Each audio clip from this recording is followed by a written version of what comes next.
Welcome to the Encore Audio Archives YouTube channel. I'm Taper Dave, and this is my channel. I've uploaded hundreds of talks here that I've recorded at meetings in West LA, and I've also recorded conventions starting in 2013. I've got a bunch of those up. And Walt and Mary Murray, the original owners of Encore Audio Archives, started the company in the 80s, and Walt recorded Joe and Charlie's and a bunch of stuff down in Vista, California. My sobriety date is June 20th of 1994. I hope you find something you like, so please like and subscribe to my channel and comment down below.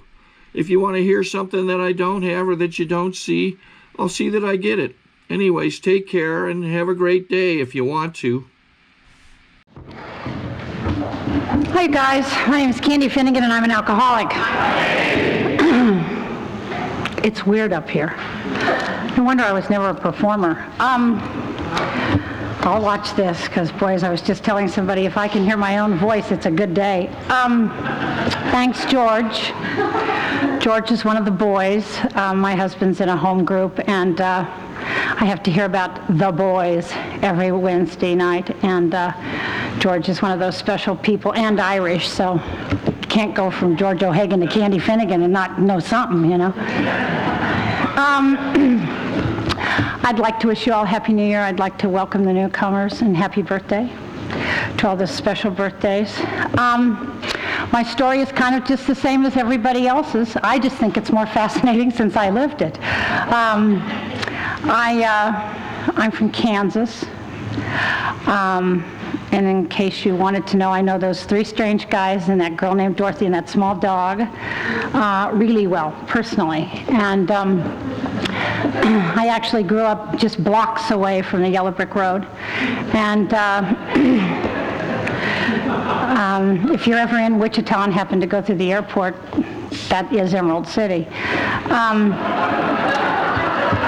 So you can tell where I started from, you know. I'm adopted. I was adopted at 2 weeks old. And so I kind of went through life with that situation that my father always told me since I was a little girl. Look what their parents got stuck with, and look what we got to pick. So right up front, I always thought I was pretty special. And I will tell you from the very beginning, different. I come from a very privileged family. My dad did golf, my mom did lunch. And it was the situation for me where I didn't want for anything. And in some senses, I think when I was really small, I used to really relate to the fact that I thought I got all of these things because I was adopted. When in fact I learned later I got all those things because my parents were rich, you know. But at the time, I thought that it was the whole ambience of the whole thing, because I actually knew a lot of adopted kids back then. We were all war babies. And my first ism was Catholicism. I was just, you know, the same old Midwestern, all-American Catholic kid, you know. I grew up with a tremendous amount of fear. Not necessarily fear of not ever getting to heaven, but fear of the journey of how I was going to get there. And that journey, you know, continued on until I walked through the doors of Alcoholics Anonymous. I went to a girls' Catholic school, and of course was Mother Superior's favorite because I was always in the dome smoking, because I was the one that got caught smoking, and so was always made an example of, and sat in the glass dome in the middle of the chapel and, you know, asked to smoke and show all the rest of the kids what punishment it was. Of course, for a blooming alcoholic, a little bit more of me, I mean, you know.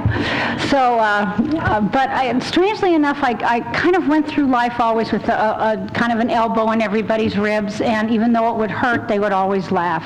And I was a debutante at the Waldorf, and remember walking down this beautiful long stairway and turning to my dad and saying, "Your fly's undone," and thinking it was hysterical as I saw all the color go out of my dad's face, and he just paid thousands of dollars to, you know, maybe have something hanging out that wasn't supposed to. So that's just who I am, you know, and I never have been anywhere too long that wasn't a whole lot of fun, you know, and if it got too serious, I left. And other than school, and I stayed there. I graduated with outstanding senior girl, and I always figured it was because my parents gave the most money. And but that carried me always. If I couldn't get there on my own, I'd ask my parents to back it up, and they did. So when I kind of got out on my own, it was a little bit more painful because then it was long distance. I went to a college named Stevens College in Columbia, Missouri, and I found out that you couldn't have a car, but that you could have an airplane. And I didn't have a pilot's license, but I still wanted a plane. And so I called my dad and asked my dad if I could leave college. And now, grant you, I'd only been there 6 days, and it had taken, like Northwest to move me to this location and get my room set up, and had to have my own private refrigerator, and I didn't like it, and so I called and went, wah, wah, and they came and got me. So my punishment was that I had to go to the state school. I had to go to Kansas University. And secretly, that's all I ever really wanted to do, was just be like everybody else. I wanted to go to some place and fit in, instead of having every piece of clothing that I wore and written up in the paper, and have everything that I did, everybody in town would know. And always, needless to say, I got back to my parents.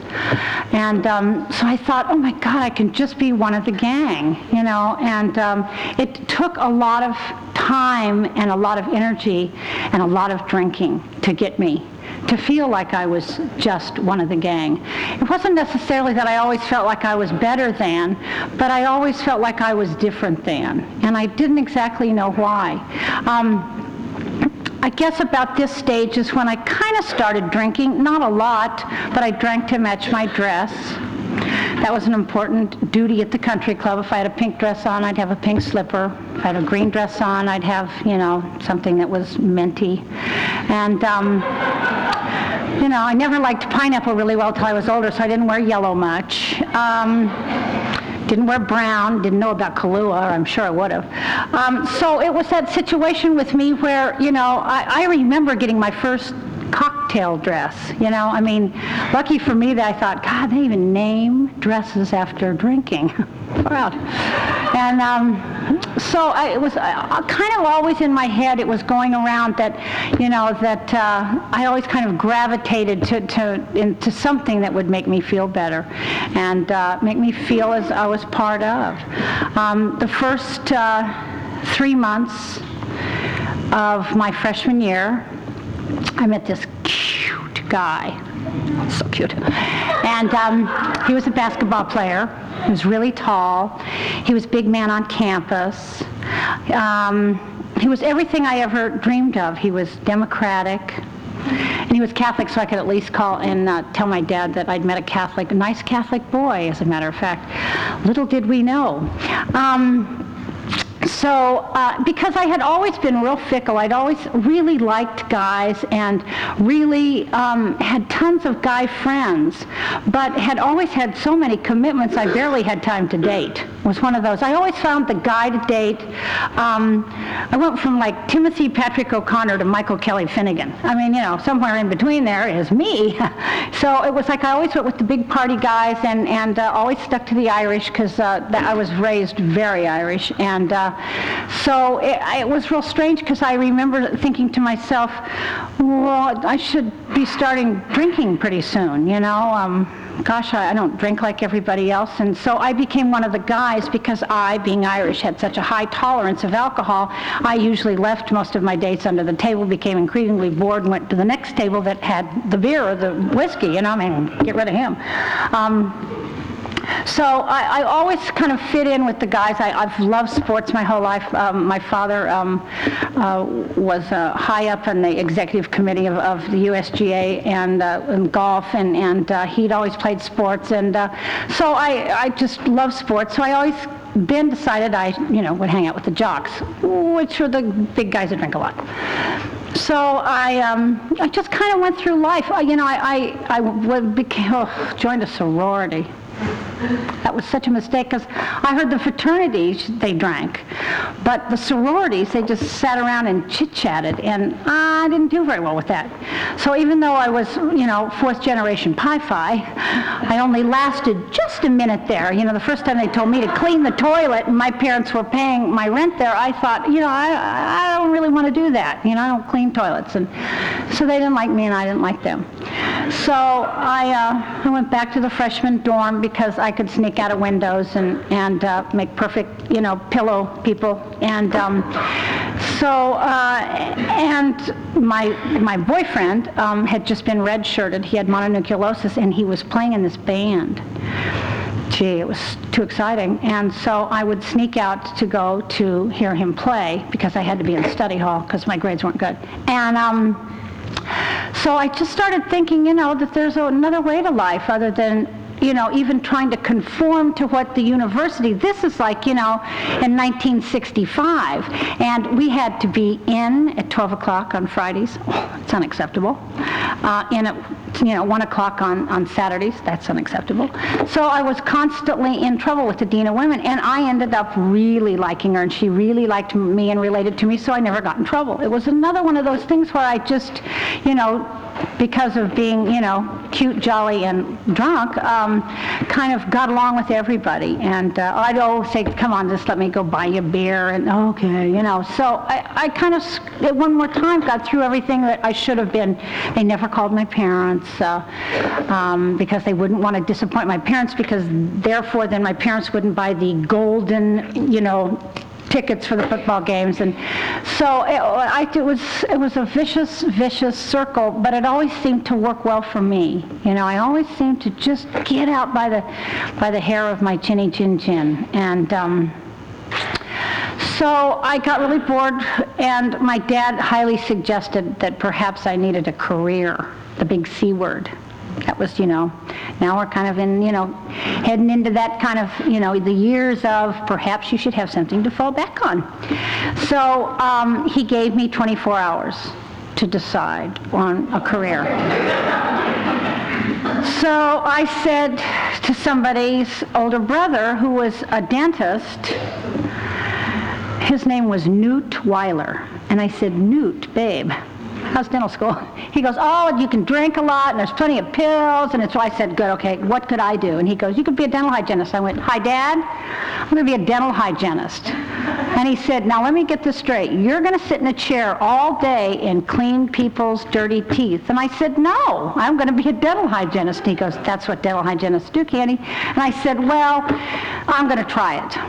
So, but I mean, that's a true story. I didn't even know what I was going to say I was going to do, And, oh yeah, they supposedly made, some money, which actually wasn't as important as the prestige. I kept saying, well, and they said, but you have to wear a white uniform and those funny shoes. I said, well, the white uniform's okay, can't wear the funny shoes. I'll do something about that later when it comes to it. So I proceeded to go to KCMU, which is a Kansas City, Missouri School of Dentistry, and my boyfriend is now, has left school and is a full-fledged musician. And within a matter of hours had to make a decision to Ted Owens, coach of Kansas University basketball, whether he was going to be a basketball player or a rock musician. Now, what would you have done? Be a rock musician. So it was an interesting time in my life. First of all, I had no control over this person, which I had always had control of, and of everyone that I'd ever been around. And second of all, for somebody to want something as badly as he did and have that kind of ambition, I had never really seen that quality either in anybody. So that part was really fascinating to me. And as it ended up, here I am 26 years later, married to this person, and it's a character that I still admire greatly. And it's something that I really never had till I came to Alcoholics Anonymous, and knew that it was a gift I could give myself. So onward we go, we get married, we have the town and country wedding, everything's perfect, tons and tons and tons of presents, tons and tons and tons of party, tons and tons and tons of drinking. And 6 weeks after we got married, my husband got a job opportunity to go to Marin County, California. That's a long way from Wichita, Kansas. And I thought, first of all, of course, I'd have to divorce him because there was no junior league or Wichita Country Club there, and what would I do with my spare time? Because I was a dental hygienist, but I only worked 2 days a week because I hated it. And I wore the white shoes. And so I thought, well, God, if we move there, I won't have to work, you know, because I'd have to, one more time, take boards, and I couldn't do that again. So we came out to San Francisco. My mother, my father, my grandmother, and me met my husband, who was living on the Van Green Apartments in San Francisco, to see if it was going to be a suitable place for me to live. And we went right to Kentfield and Ross and Marin, and it was perfect. And needless to say, you know, this is the truth, I didn't know what sign I was, you know, and the first couple of days I was there, I said to my mother, my God, every single one of these girls have dresses made out of old bedspreads. You know, I mean, I believe you me, the 60s and the early 70s had not hit Kansas yet, you know. And, you know, Mike's playing with this girl named Janice something, and she's got boas, and she's, you know, and I thought, oh, I don't think I'm ever going to fit in here. And I didn't. I never did fit in there. I'd never heard of, you know, I would go to concerts, and there would be these people called the Grateful Dead, and I would say to Mike, why are these people grateful that they're dead?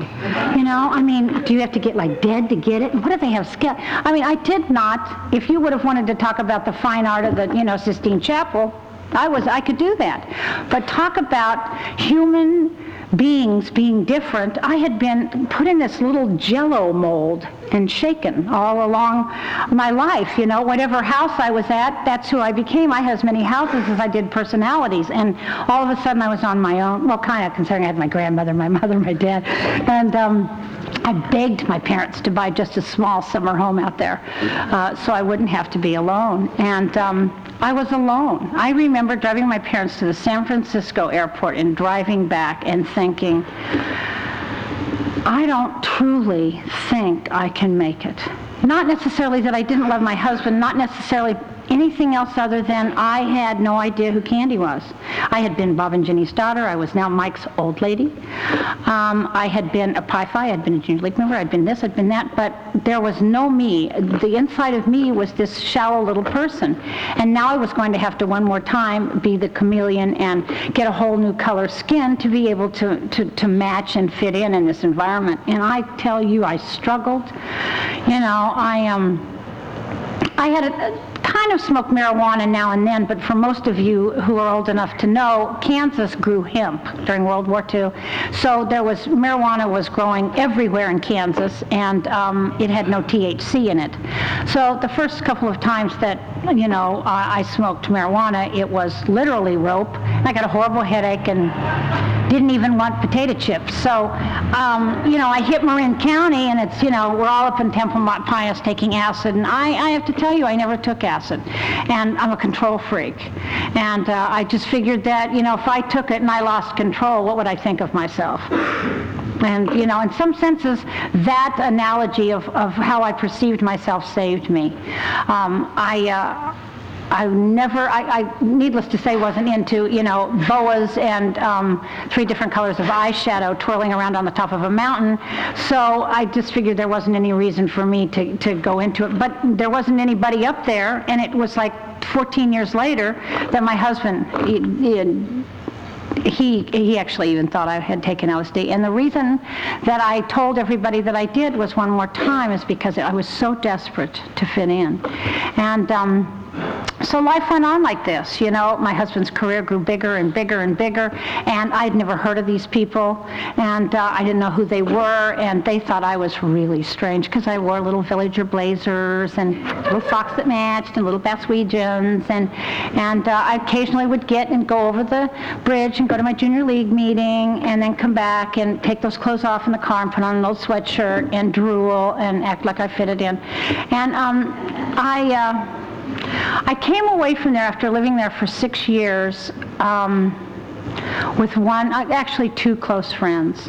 And at the time, both of them were, I'd say 5 or 6 years younger than I were, and they just hadn't gone into the Marin County scene yet, so I really could, one of them actually still lived at home, and I loved to go over to her house and hang out with her parents, and I'm still friends with her today, and she, by the way, also sits in one of these rooms and has for the last 7 years, so I kind of found my own at this point.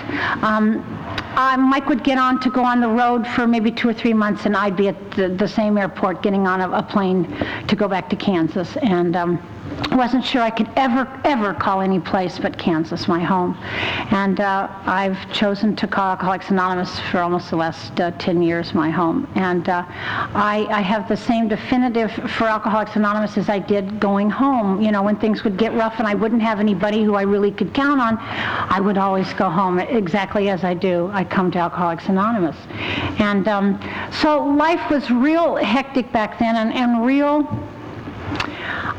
I look back and some people go, gosh, you were there. And I said, yeah, and I wasn't even in a blackout. And I don't remember it because I was never enthralled with it. I never had a passion for it. It was always so complicated to me to keep up that lifestyle. And I would say maybe in a 3 or 4 year period I went to work with my husband to a concert or to hear him play.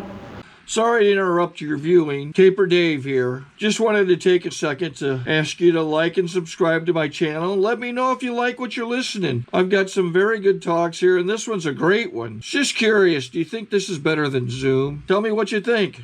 No more than probably 10 times, because I felt so out of place, and he felt very out of place having me there, because even at that young tender of an age, I was taking people's inventories in a loud voice, like, oh God, how could she show up? Shh, So it was easier for me to stay at home than, perhaps not be liked. So.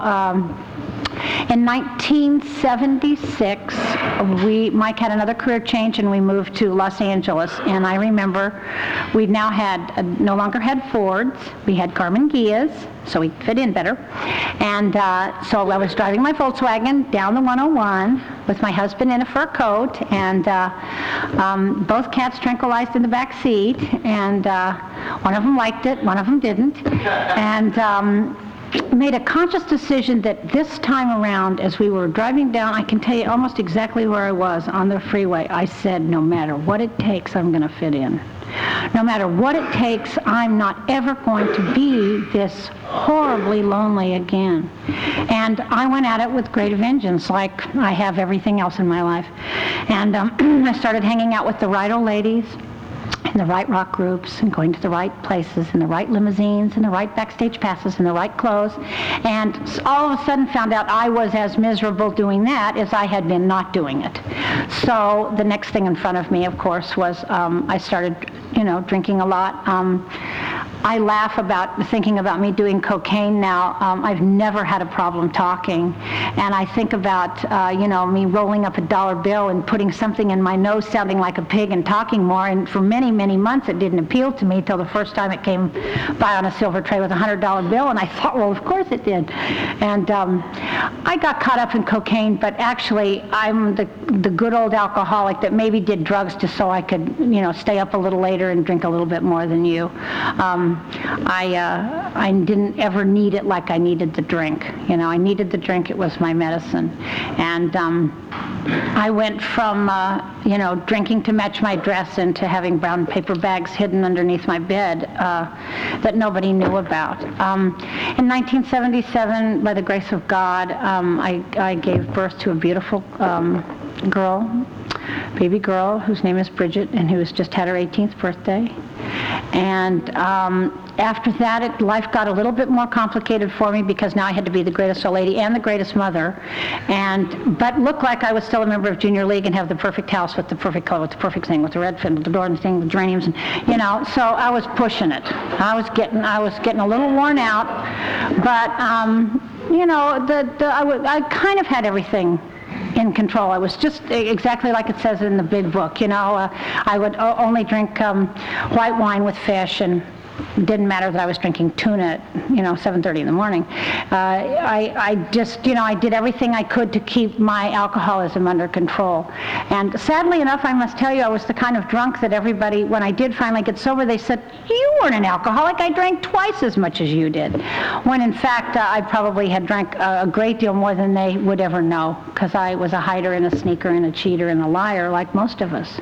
And so I was always able to blame him, which was, I did a lot. In 1981, by the grace of God again, I gave birth to a baby boy, Kelly Patrick, who was just 14, frightening age. And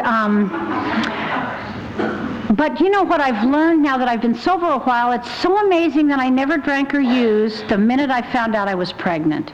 And what that has taught me over these years is that I cared so little about myself that I wouldn't take care of myself, but if it had to do with my love and my giving to someone else, I could do anything, even stop drinking. And I'm always amazed at that I cared so deeply about these children that I would stop doing and having the reaction that I always had to have, which was fill that hole, that desperate need. Life was just, Mike was playing with bigger people, and there was more money, and he was gone more, and I was resentful, and I was just getting sicker and sicker.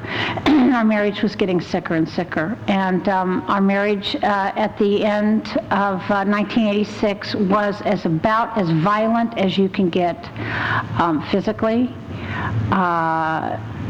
verbally, spiritually. There wasn't any lower.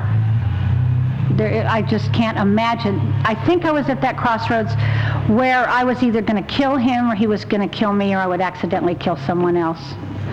And I remember laying in bed thinking about, what are the exact steps I could take to get rid of the problem. And the problem I truly felt, as I had told everyone, was him.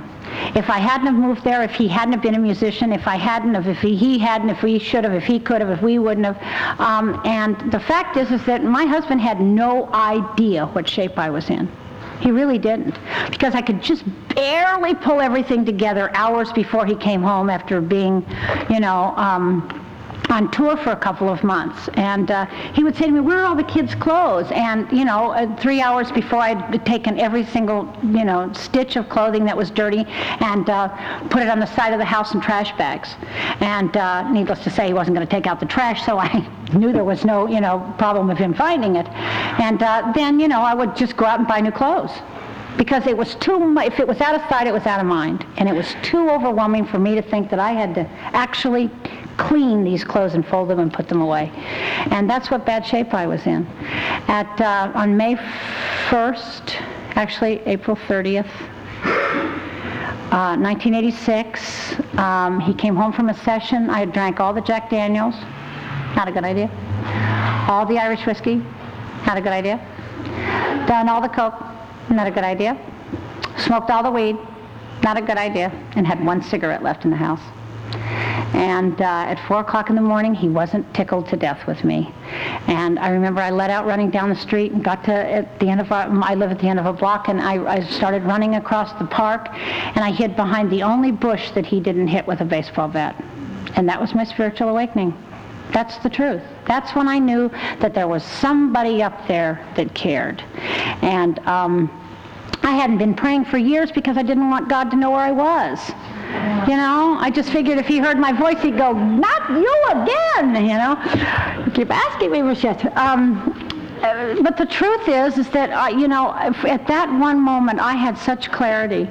And of course, like, where else do you go at 4:30 in the morning? I walked to my dealer's house and said, I need to use your phone. And she said, well, sure, come on in. And I called Betty Ford's, and Betty wasn't in.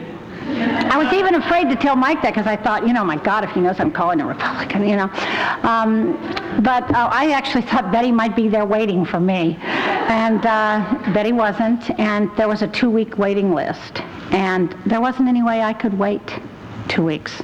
This was a life or death situation for me. And the only other number I had in my head was 1-800-CHICK. And I called. And a friend of mine drove me up to Schick, and up Schick Shadle Hospital up in Santa Barbara. I left a very small note for Mike saying that I was leaving, very small, and called, left a message on the answering machine. When he came to, asked a neighbor to come over and watch the kids, and went, for the first time in my life, went with a brown paper sack with a tennis racket. I don't play tennis, but I was going to Santa Barbara, with a tennis racket and a clean underpants and a toothbrush. And there I went. I probably would have taken golf clubs if I could have gotten them out of the house, and I don't play golf either. But I wanted to look just perfect when I got there. I had a cut 3 inches on my forehead from crashing into hurdling this gate, and dried blood all over my face. I hadn't bathed in 2 days, and I didn't even have a purse. And I arrived on their doorstep, and they said to me, "Come on in."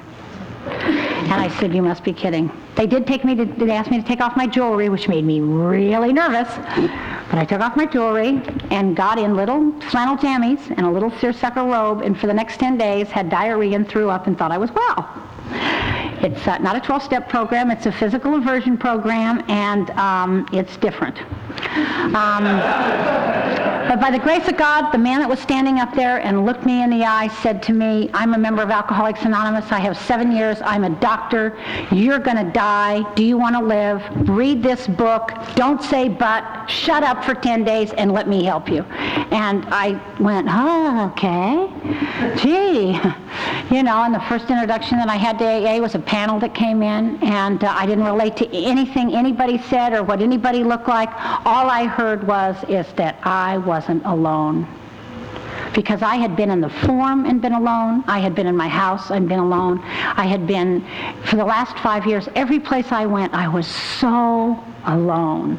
And with my lies, with my cheating, with my alcoholism. And so I just thought, well, I'm going to try this, And I'll probably start crying. On May 1st, my husband came up and made the commitment that he'd get sober. And, I will, without tears in my eyes, tell you it was under threat that I was selling the house, taking the kids, moving back to Kansas. But it was his decision, and he only had to make one more tour, and he would go in. And I lived on that. I lived on that shoestring. My mother-in-law had a black belt in Al-Anon, and she wasn't kidding. And she wasn't kidding.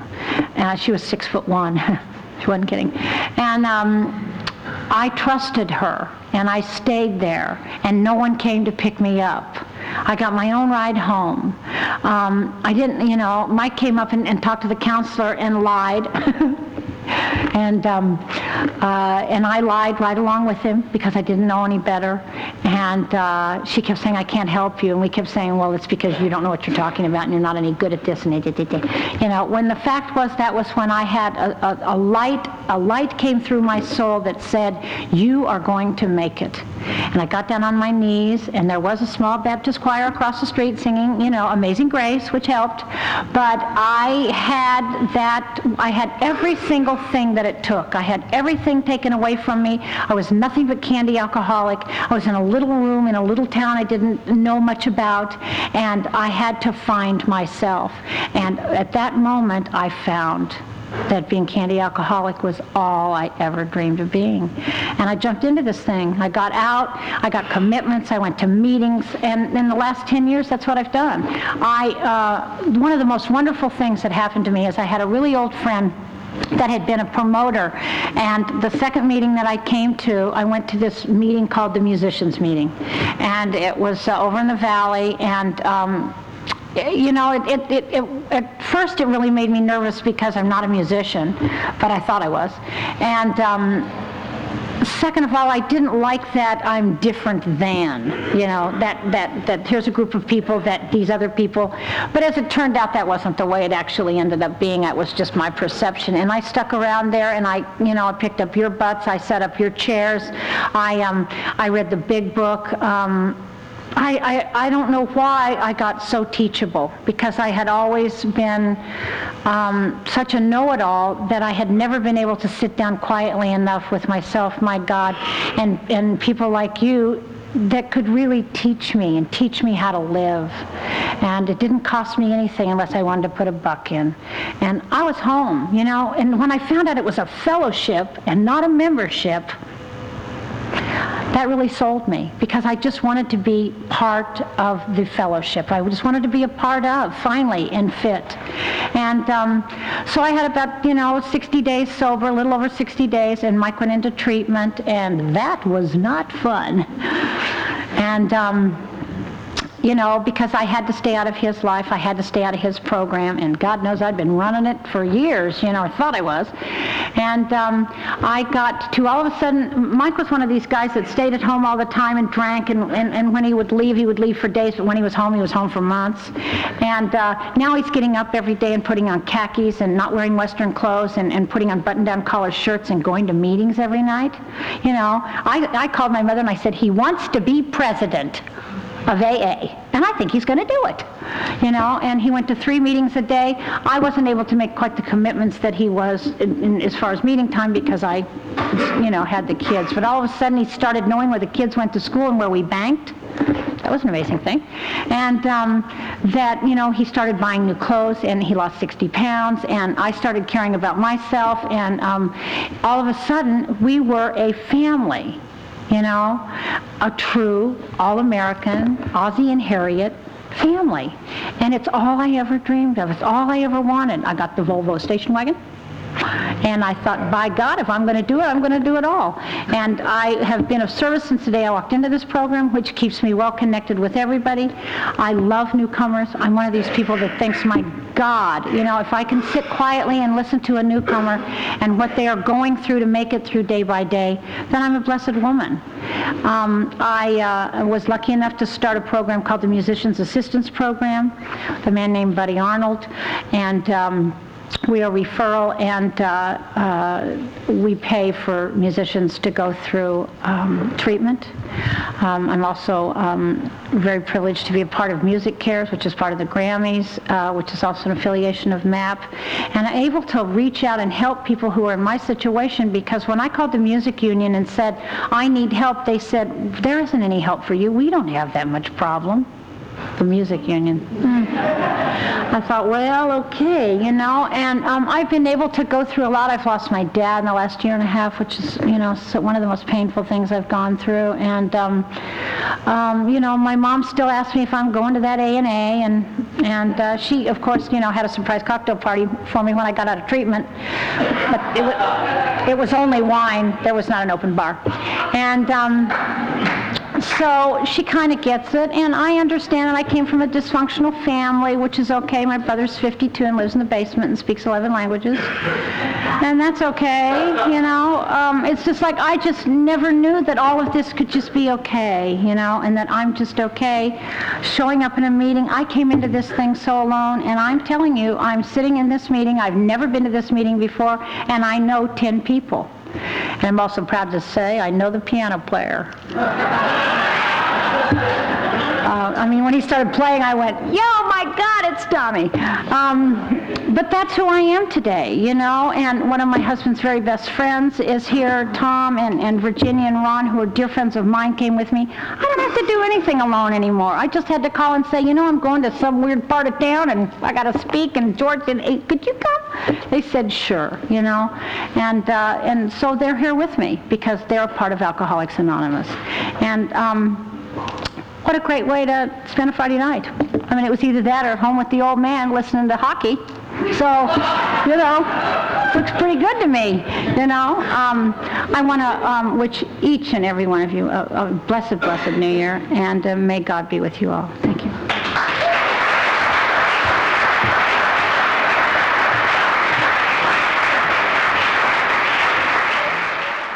I think we got a great talk going on here. Thanks for watching the channel. Taper Dave here. Just curious, do you think this is better than Zoom?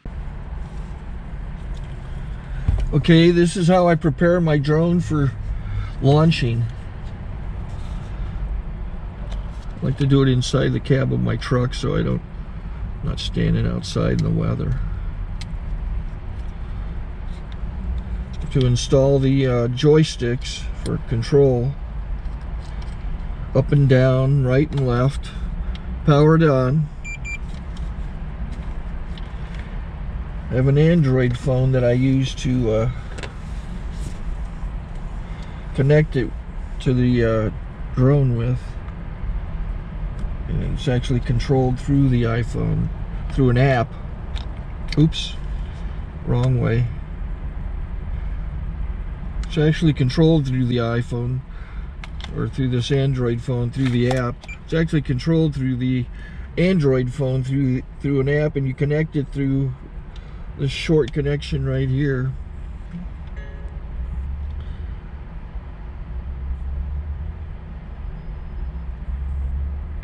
Remote control connected. Remote control's connected. So I pull out the drone. I have to extend the legs. Long legs extended first, then the short legs. Remove the gimbal protector. Set that aside, then power it on one short burst and one long burst. I lay it down. So I have to go to calibrate. So the drone's not connected yet. It shows you here as this drone gets disconnected, even though the remote's powered on. So the drone has to establish it's connected. So I go into the app to calibration mode. First I'll calibrate the remote controller. Start calibration.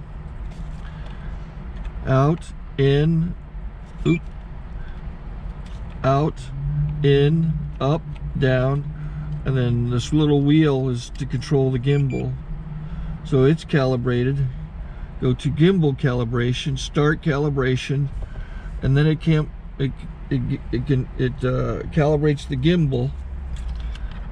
I don't know if that shows up. The gimbal's moving all over the place.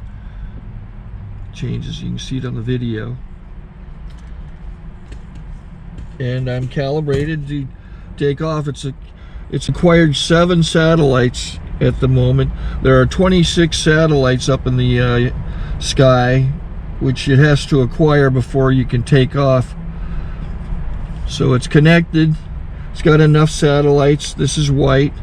I can go to press this little arrow button, swipe right to take off, and it would start the motors if I slid this to the right.